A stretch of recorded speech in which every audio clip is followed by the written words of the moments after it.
ಎಲ್ಲರಿಗೂ ನಮಸ್ಕಾರ. ಇವತ್ತು ನಾವು ಮಾತಾಡಕ್ ಹೊರಟಿರುವ ವಿಷಯ ಅಖಂಡ ಜ್ಯೋತಿ.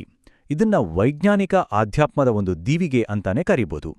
ಈಗಿನ ಕಾಲ ಇದೆಲ್ಲ ಎಲ್ಲ ಕಡೆ ಡಿಸ್ಟ್ರಾಕ್ಷನ್, ನಮ್ಮ ಗಮನ ಎಲ್ಲೆಲ್ಲೋ ಹೋಗ್ತಾ ಇರುತ್ತೆ ಅಲ್ವಾ? ಇಷ್ಟೆಲ್ಲ ಗೊಂದಲ, ಇನ್ಫಾರ್ಮೇಷನ್ ಓವರ್ಲೋಡ್ ಮಧ್ಯೆ ನಮ್ಮ ಮನಸ್ಸನ್ನ ಸ್ಥಿರವಾಗಿ ಶಾಂತವಾಗಿಟ್ಕೊಳ್ಳೋದು ಹೇಗೆ? ಇದು ನಿಜಕ್ಕೂ ನಮ್ಮೆಲ್ಲರ ಮುಂದಿರೋ ಒಂದು ದೊಡ್ಡ ಪ್ರಶ್ನೆ. ನಾವೆದುರಿಸ್ತಿರೋ ಸವಾಲುಗಳು ಸಣ್ಣ ಪುಟ್ಟದ್ದಲ್ಲ.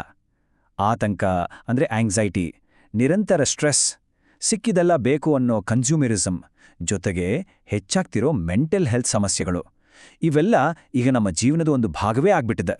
ಸರಿ, ಹಾಗಾದ್ರೆ ಈ ಎಲ್ಲಾ ಸಮಸ್ಯೆಗಳಿಗೆ ಪರಿಹಾರ ಎಲ್ಲಿದೆ ಅಂತ ಯೋಚನೆ ಮಾಡ್ತಿದ್ದೀರಾ? ಉತ್ತರ ಸಿಗೋದು ವಿಜ್ಞಾನ ಮತ್ತು ಆಧ್ಯಾತ್ಮ, ಇವೆರಡರ ಒಂದು ಅದ್ಭುತವಾದ ಸಂಗಮದಲ್ಲಿ. ಈ ಉತ್ತರ ನಮಗೆ ಸಿಗೋದು ಭಾರತದ ಅತ್ಯಂತ ಹಳೆಯ ಮತ್ತು ಪ್ರಭಾವಶಾಲಿ ಪತ್ರಿಕೆಗಳಲ್ಲಿ ಒಂದಾದ ಅಖಂಡ ಜ್ಯೋತಿಯಿಂದ. ಹೌದು, ಒಂದು ಪತ್ರಿಕೆಯಿಂದ. ಅಖಂಡ ಜ್ಯೋತಿ ಮಾತಾಡೋದೇ ವೈಜ್ಞಾನಿಕ ಆಧ್ಯಾತ್ಮದ ಬಗ್ಗೆ. ಅಂದ್ರೆ ಇದು ಕೇವಲ ಮೂಢನಂಬಿಕೆಗಳ ಬಗ್ಗೆನೋ ಅಥವಾ ಅರ್ಥ ಗೊತ್ತಿಲ್ಲದ ಆಚರಣೆಗಳ ಬಗ್ಗೆನೋ ಅಲ್ಲ. ಬದಲಿಗೆ ಇದು ನಮ್ಮೊಳಗಿನ ವಿಜ್ಞಾನ ಅಂದ್ರೆ ಇನ್ನರ್ ಸೈನ್ಸನ್ನ ಅರ್ಥ ಮಾಡಿಕೊಂಡು ಸ್ಪಿರಿಚುವಲ್ ತತ್ವಗಳನ್ನ ನಮ್ಮ ಜೀವನದಲ್ಲಿ ಪ್ರಾಕ್ಟಿಕಲ್ ಆಗಿ ಅಳವಡಿಸ್ಕೊಳ್ಳೋ ದಾರಿ ತೋರಿಸು. ನೋಡಿ, ಇಲ್ಲಿ ಎರಡು ದಾರಿಗಳಿವೆ. ಒಂದು ವೈಜ್ಞಾನಿಕ ಆಧ್ಯಾತ್ಮ. ಇದು ತರ್ಕಕ್ಕೆ ಅಂದ್ರೆ ಲಾಜಿಕ್ಗೆ, ಪ್ರಾಕ್ಟಿಕಲ್ ಅಪ್ಲಿಕೇಶನ್ಗೆ ಮತ್ತು ನಮ್ಮಲ್ಲೇ ಬದಲಾವಣೆ ತರೋದಕ್ಕೆ ಹೆಚ್ಚು ಒತ್ತು ಕೊಡುತ್ತೆ. ಇನ್ನೊಂದು ಕಡೆ ಕುರುಡು ನಂಬಿಕೆ, ಅಂದ್ರೆ ಕೇವಲ ಕರ್ಮಕಾಂಡ, ಮೂಢನಂಬಿಕೆ ಮತ್ತು ಲೈಫ್ನ ಜವಾಬ್ದಾರಿಗಳಿಂದ ದೂರ ಓಡೋದು. ವ್ಯತ್ಯಾಸ ಸ್ಪಷ್ಟವಾಗಿದೆ ಅಲ್ವಾ? ಇದು ಕೇವಲ ಒಂದು ಥಿಯರಿ ಅಲ್ಲ, ಇದು ನಮ್ಮ ದಿನನಿತ್ಯದ ಬದುಕಿಗೆ ಒಂದು ಬ್ಲೂಪ್ರಿಂಟ್ ಅಂದ್ರೆ ಒಂದು ನೀಲನಕ್ಷೆ ಥರ ಕೆಲಸ ಮಾಡುತ್ತೆ. ಹೇಗೆ ಅಂತ ನೋಡೋಣ ಬನ್ನಿ. ಅಖಂಡ ಜ್ಯೋತಿಯ ಬೋಧನೆಗಳು ಎಷ್ಟು ಕಾಂಪ್ರಹೆನ್ಸಿವ್ ಆಗಿದೆ ಅಂತ ನೋಡಿ. ಇದು ಬರೀ ಒಂದೇ ವಿಷಯಕ್ಕೆ ಸೀಮಿತವಾಗಿಲ್ಲ. ನಮ್ಮ ಪರ್ಸನಾಲಿಟಿ ಡೆವಲಪ್ಮೆಂಟ್ ಅಂದ್ರೆ ಆತ್ಮಶಿಸ್ತು, ಇಮೋಷನಲ್ ಕಂಟ್ರೋಲಿಂದ ಹಿಡಿದು ಕುಟುಂಬದಲ್ಲಿ ಸಾಮರಸ್ಯ, ಮಕ್ಕಳನ್ನ ಆಧ್ಯಾತ್ಮಿಕವಾಗಿ ಬೆಳೆಸೋದು, ಆರೋಗ್ಯದ ಬಗ್ಗೆ ಮಾತಾಡುತ್ತೆ, ಸೈಕೋಸೊಮ್ಯಾಟಿಕ್ ಹೀಲಿಂಗ್, ಯೋಗಿಕ್ ಸೈನ್ಸ್ ಬಗ್ಗೆ ಹೇಳುತ್ತೆ. ಅಷ್ಟೇ ಅಲ್ಲ, ಸಮಾಜದಲ್ಲಿ ನೈತಿಕವಾಗಿ ಬದುಕೋದು, ನಮ್ಮ ಸಾಮೂಹಿಕ ಜವಾಬ್ದಾರಿ ಏನು ಅನ್ನೋದ್ರ ಬಗ್ಗೆ ಕೂಡ ಇದು ಮಾರ್ಗದರ್ಶನ ನೀಡುತ್ತೆ. ಸರಿ, ಈ ತತ್ವಶಾಸ್ತ್ರದ ಬಗ್ಗೆ ಅರ್ಥ ಆಯ್ತು. ಆದರೆ ಇದರ ಮೂಲ ಯಾವುದು? ಈ ದೀವಿಗೆಯನ್ನ ಹಚ್ಚಿದವರು ಯಾರು? ಬನ್ನಿ ಅದರ ಹಿಂದಿನ ಕಥೆಯನ್ನ ನೋಡೋಣ. ಇದರ ಸಂಸ್ಥಾಪಕರು ಪಂಡಿತ್ ಶ್ರೀರಾಮ್ ಶರ್ಮಾ ಆಚಾರ್ಯರು. ಇವರ ಬಗ್ಗೆ ತಿಳ್ಕೊಳ್ಳೋದು ತುಂಬಾನೇ ಇಂಟ್ರೆಸ್ಟಿಂಗ್. ಯಾಕಂದ್ರೆ ಅವರು ಕೇವಲ ಒಬ್ಬ ಸಂತ ಆಗಿರ್ಲಿಲ್ಲ. ಅವರೊಬ್ಬ ಪತ್ರಕರ್ತ, ಸ್ವಾತಂತ್ರ್ಯ ಹೋರಾಟಗಾರ, ಪ್ರಾಚೀನ ಗ್ರಂಥಗಳನ್ನ ಆಳವಾಗಿ ಅಧ್ಯಯನ ಮಾಡಿದ ವಿದ್ವಾಂಸ, ಅಷ್ಟೇ ಅಲ್ಲ ಒಬ್ಬ ಸ್ಪಿರಿಚುವಲ್ ಸೈಂಟಿಸ್ಟ್ ಕೂಡ. ಅವರ ಈ ಮಲ್ಟಿ ಫ್ಯಾಸೆಟೆಡ್ ಪರ್ಸನಾಲಿಟಿ ಇದೆಯಲ್ಲ, ಅದೇ ಅವಳ ಬೋಧನೆಗಳಿಗೆ ಅಷ್ಟೊಂದು ಆಳವನ್ನ ಕೊಟ್ಟಿರೋದು. ಅವರ ಒಂದು ಮಾತು ಅವರ ಇಡೀ ಫಿಲಾಸಫಿಯನ್ನೇ ಹಿಡಿದಿಡುತ್ತೆ. ಅವರು ಹೇಳ್ತಾರೆ, ಆಧ್ಯಾತ್ಮ ಅನ್ನೋದು ತಾರ್ಕಿಕವಾಗಿರಬೇಕು, ಪ್ರಾಯೋಗಿಕವಾಗಿರಬೇಕು ಮತ್ತು ನಮ್ಮಲ್ಲಿ ಬದಲಾವಣೆ ತರುವಂತಿರಬೇಕು. ಇಲ್ಲಾಂದ್ರೆ ಅದು ಬರೀ ಮೂಢನಂಬಿಕೆ. ನೋಡಿ, ಎಷ್ಟು ಪವರ್ಫುಲ್ ಮಾತಲ್ವಾ? ಈ ಪತ್ರಿಕೆಯ ಜರ್ನಿ ಕೂಡ ಅಷ್ಟೇ ಇನ್ಸ್ಪೈರಿಂಗ್.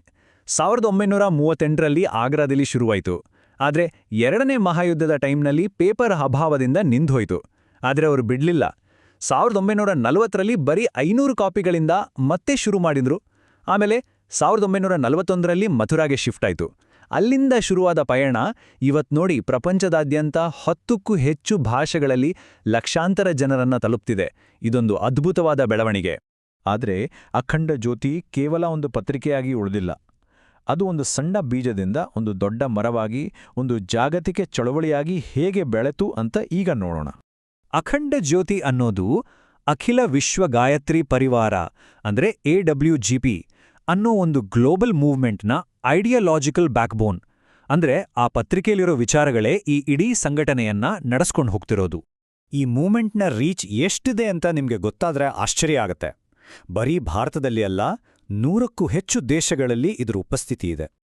ಅಷ್ಟೇ ಅಲ್ಲ, ಪ್ರಪಂಚದಾದ್ಯಂತ 4,000ಕ್ಕೂ ಹೆಚ್ಚು ಸ್ಪಿರಿಚುವಲ್ ಮತ್ತು ಸೋಷಿಯಲ್ ರಿಫಾರ್ಮ್ ಸೆಂಟರ್ಗಳಿವೆ. ಇವೆಲ್ಲ ಅಲ್ಲಿನ ಸ್ಥಳೀಯ ಸಮುದಾಯಗಳಲ್ಲಿ ಪಾಸಿಟಿವ್ ಚೇಂಜ್ ತರೋಕೆ ಕೆಲಸ ಮಾಡ್ತಿವೆ. ಮತ್ತು ಇದೆಲ್ಲದರ ಹಿಂದೆ ಇರೋ ಶಕ್ತಿ ಏನ್ ಗೊತ್ತಾ? 1 ಮಿಲಿಯನ್ ಅಂದ್ರೆ 10 ಲಕ್ಷಕ್ಕೂ ಹೆಚ್ಚು ಓದುಗರು ಪ್ರತಿ ತಿಂಗಳು ಇಷ್ಟು ಜನ ಅಖಂಡ ಜ್ಯೋತಿಯನ್ನು ಓದ್ತಾರೆ. ಇವು ಬರೀ ನಂಬರ್ಸ್ ಅಲ್ಲ, ಈ ಚಳುವಳಿಯ ಇಂಪ್ಯಾಕ್ಟ್ ಎಷ್ಟಿದೆ ಅನ್ನೋದಕ್ಕೆ ಇದು ಸಾಕ್ಷಿ.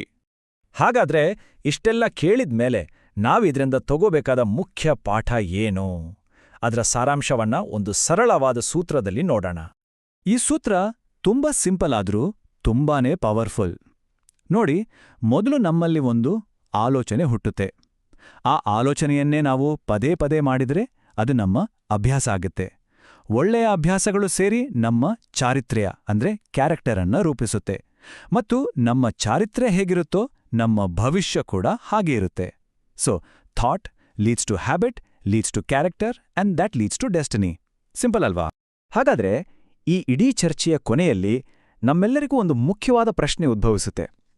ನಮ್ಮ ಚಾರಿತ್ರ್ಯವೇ ನಮ್ಮ ಭವಿಷ್ಯವನ್ನ ರೂಪಿಸುತ್ತೆ ಅನ್ನೋದಾದ್ರೆ ನಮ್ಮ ಜೀವನವನ್ನ ಉತ್ತಮಪಡಿಸ್ಕೊಳ್ಳಕ್ಕೆ ಇವತ್ತು ನಾವು ಶುರು ಮಾಡಬೇಕಾದ ಆ ಒಂದು ಒಳ್ಳೆಯ ಅಭ್ಯಾಸ ಯಾವುದು? ಈ ಪ್ರಶ್ನೆ ಬಗ್ಗೆ ಸ್ವಲ್ಪ ಯೋಚನೆ ಮಾಡೋಣ.